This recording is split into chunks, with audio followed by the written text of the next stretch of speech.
Start చేద్దాం. ఈ రాజకీయం రసవత్తరం, రసకందాయం, ఇలా ఎన్నైనా అనుకోవచ్చు. అలా ఉంది పరిస్థితి.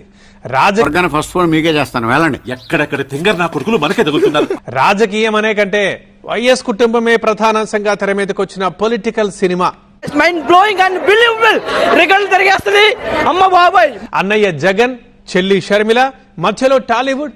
ఇంకేముంది, వ్యవహారం టామ్ టామ్ అంటూ మోగిపోతోంది. ఏం జరిగింది, ఏం జరుగుతోంది, ఏం జరగబోతోంది నాకిప్పుడే తెలియాలి. తల్లి చెల్లి అంటూ నా కుటుంబాన్ని ఎక్కడ పడితే అక్కడ ఇదే చంద్రబాబు మాట్లాడుతా ఉన్నాడు.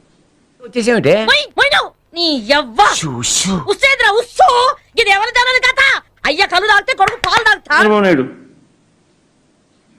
నా చెల్లెల మీద నీకు స్పాట్ నేను ఎడతాగా. సొంత టవర్ ఎన్బీకే బిల్డింగ్స్ నుంచి వెబ్సైట్లలో తప్పుడు రాతలు రాయించి అటు చూడు బే. మీకు నిజంగానే చెల్లెల మీద ప్రేమ ఉంటే అక్క వచ్చేసావా? అంత ప్రేమ ఏంటక్క నాపై నీకు? ఏ ఇష్యూ అయితే బాలకృష్ణ బిల్డింగ్ నుంచి అప్పుడు జరిగిందో ప్రభాస్ కు నాకు సంబంధం ఉంది అని చంపేస్తా, ఆపై. ఇదేంటి? నాకు ఆయనతో సంబంధం ఉన్నట్టు గత 5 సంవత్సరాలలో మీ సైతాన్ సైన్యం చేత ప్రాపగండా చేయించలేదా? ఇప్పుడు నా పరిస్థితి ట్రోల్ చేయండి అన్నా. ఇప్పుడు నీ బతుకు జైలు బతుకే. ఇంకా చెల్లెల మీద ప్రేమ ఉన్నది, సిగ్గుండాలి కదా. గాలి వెదవ్వే అనుకున్నాను, తేడాగాడివి కూడానా? జగన్మోహన్ రెడ్డి గారికి ఇవన్నీ తెలిసి కూడా నాకు క్యారెక్టర్ లేనట్టు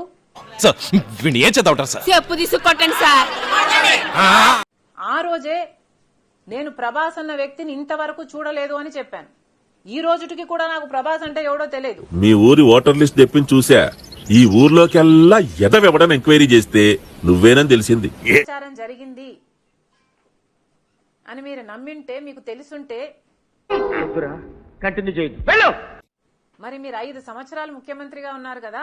నువ్వు చేసే క్రూరమైన రాజకీయాలు గాని ఎవడు చేయడు. అరే దొంగలని మీరే భలే ఒప్పుకున్నారా?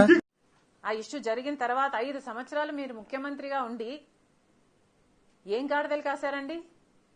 ఒక్క నీలాంటి దుర్మార్గుడు అయితే తప్ప.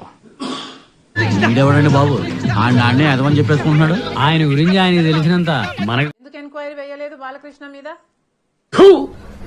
నువ్వు పొరపాటున మనిషి జాతిలో పుట్టేవరా? మీరు ఇప్పుడు చెల్లెల మీద ప్రేమ ఉన్నట్టు మీరు మాట్లాడుతున్నారే. యూట్యూబ్ లో ఒకటి బాగా ట్రోల్ అవుతుంది. ఏమైంది? సో ఎవరికి చెప్పకుండా ఒక ఊర్లో నేను ఒకవైపు దిగుతాను, పవన్ కళ్యాణ్ గారు ఇంకొక వైపు దిగుతారు, మా బైరెడ్డి సిద్ధార్థ రెడ్డి ఇంకొక వైపు దిగుతాడు. కరెక్ట్ మనిషి దొరికావయ్యా. ఎవరికి ఎంతమంది వస్తారో చూద్దాం ఫ్యాన్స్ అన్నారు. ఎందుకు మాస్టారు మాటిమాటికి అడుగుతారు? అదే ఫ్యాన్స్ చూసుకుంటే మొత్తం అతిపెద్ద లార్జెస్ట్ ప్రాంతీయ పార్టీ అని చెప్పుకునే వైసీపీకి 11 సీట్లు ఇచ్చారు. లార్జెస్ట్ ప్రాంతీయ పార్టీ అని చెప్పుకునే వైసీపీకి 11 సీట్లు ఇచ్చారు.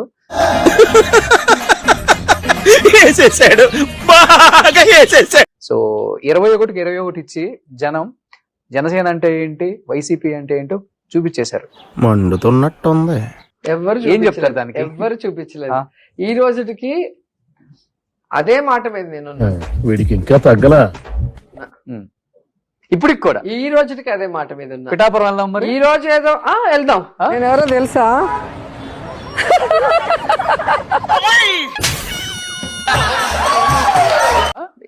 మొన్న రేపైన అమ్మాయి వాళ్ళ ఇంటికి వెళ్దాము. ఎంత ఆయన మనిషి పశువా?